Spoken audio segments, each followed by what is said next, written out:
Hello friends, তো দেখো আজ আবার একটা সবজি নিয়ে চলে এসেছি তোমাদের জন্য। তো আজ বানাবো চিংড়ি মাছ দিয়ে তরকারি। তো আমি আজ চিংড়ি মাছটা দেখো ভালো করে ধুয়ে, বাজার থেকে এনে ভালো করে ধুয়ে এটাকে পরিষ্কার করে হলুদ লবণ মাখিয়ে নিয়েছি। এদিকে আমি কড়াইতে তেল দিয়ে দিয়েছি, তেলটা গরম হয়ে গেছে। আর আমি একা একা চিংড়ি মাছগুলো এতে দিয়ে দেবো।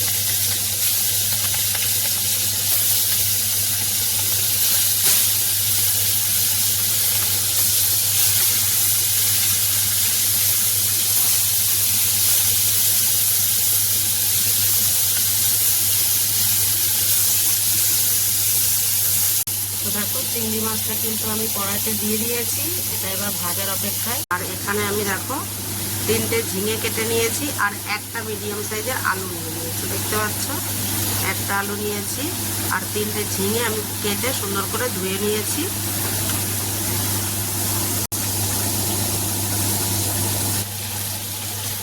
মাছটা একবার উল্টে দিই। চিংড়ি মাছ কিন্তু বেশি ভাজার দরকার হয় না, একটু তবু এপিট ওপিট করে ভেজে নিতে হয়।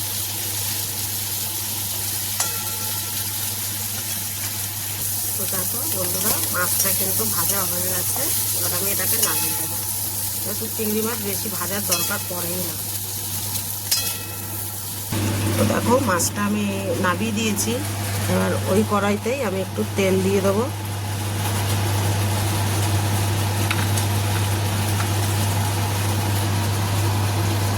তেলটা গরম হয়ে গেছে। এবার আমি এখানে যে ঝিঙে আলু কেটে রেখেছি তার মধ্যে দেখো আমি 5 থেকে 6টা কাঁচা লঙ্কা দিয়েছি। এবার আমি ঝিঙে আলুটা কড়াইতে তুলে নেবো।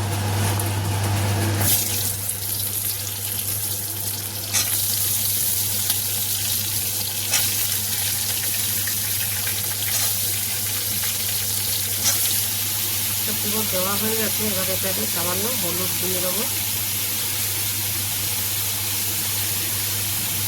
হলুদ দিয়ে এটাকে ভালো করে মিশিয়ে দেবো।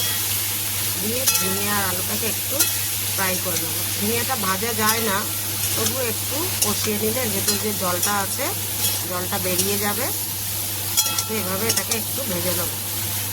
কাঁচা জলটা বেরিয়ে গেলে ঝিঙের একটা কাঁচা গন্ধ থাকে, গন্ধটা চলে আসবে। তো দেখো বন্ধুরা, এটা কিন্তু একটু ভাজা ভাজা হয়ে গেছে।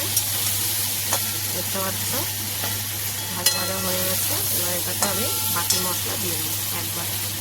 এবার আমি এতে দিয়ে দেবো জিরের গুঁড়ো। এটা তোমরা তোমাদের পরিমাণ মতো দেবে। লবণটাও তোমরা তোমাদের পরিমাণ মতোই দেবে। আর হলুদটা তো আমি আগেই দিয়ে রেখেছি।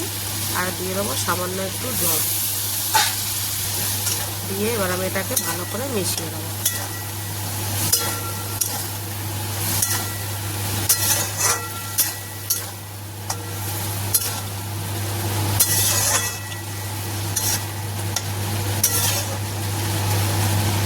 এটা একটু কষাবো।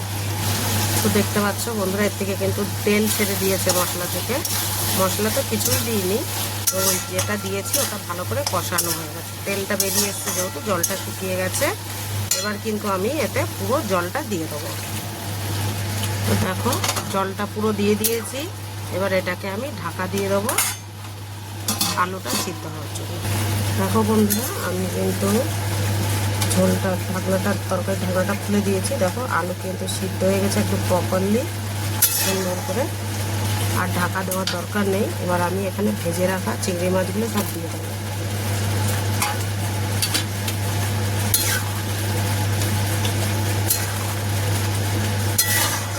একটু জলটা শুকাতে। দেখো বন্ধুরা, তরকারিটা কিন্তু সুন্দর শুকিয়ে এসছে জলটা। এবার আমি এটাকে একটু নামিয়ে ফোড়ন দিয়ে নেবো। দেখো কড়াই গরম হয়ে গেছে, ওই কড়াইতে আমি তেল দিয়ে দিয়েছি। এবার দিয়ে দেবো গোটা জিরে।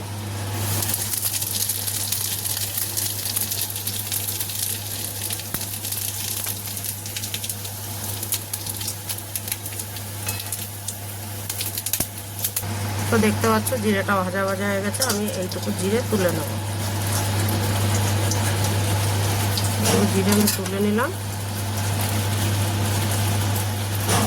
তুলে নেওয়ার পরে তরকারিটা আমি দিয়ে দিয়েছি।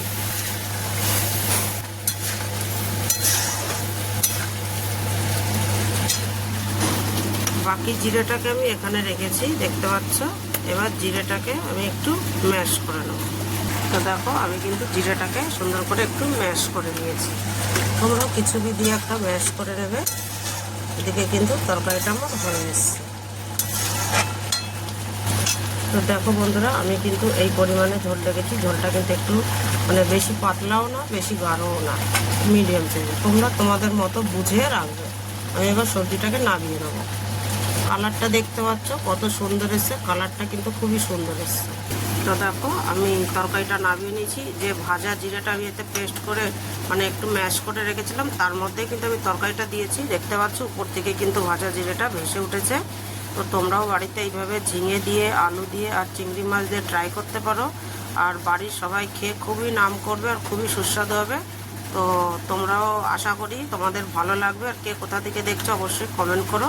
তো ভালো লাগলে লাইক, কমেন্ট, শেয়ার করতে একদম ভুলবে না। আর সাবস্ক্রাইব করতে তো একদমই ভুলবে না। তো বন্ধুরা, তোমরাও কিন্তু বাড়িতে এইভাবে সবজিটা রান্না করো। আমি বারবার বলছি, খুবই ভালো লাগবে, হেলদি অ্যান্ড টেস্টি। কেননা এতে কোনো মশলা পড়েনি, একদম পাতলা ঝোল। এই গরমের দিনে খুবই ভালো লাগবে। গরম ভাতে একতলা ভাত এমনিই উঠে যাবে। তো ভালো থাকো, সুস্থ থাকো, আর ভালো ভালো রেসিপি রান্না করে নিজেরাও খাও আর বাড়ির সবাইকে খাইয়ে নিজেরা আনন্দ পাও। Good bye.